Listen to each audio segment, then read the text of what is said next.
For this 5-image story, I will be discussing the general circulation of the atmosphere. Firstly, hot air in the tropics either moves north or to the south. Since Coriolis effect is present, this means in the northern hemisphere, wind is deflected to the right of its path of motion, and in the southern hemisphere it is then deflected to the left of its path of motion. At the equator, due to the higher temperatures being present, the air becomes less dense. It then rises, but just after, it will be lifted at higher altitudes closer to the poles. Areas where the air is most likely rising or sinking, there tends to be little or no wind. However, there are trade wind belts.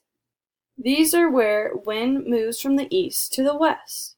For example, there could be a cooler breeze blowing by simply because there is air being moved from the east to the west of a mountaintop. As for the westerlies, this wind moves from west to east. For example, there could be a warm, humid breeze coming from an ocean that has wind catching it from the west to the east.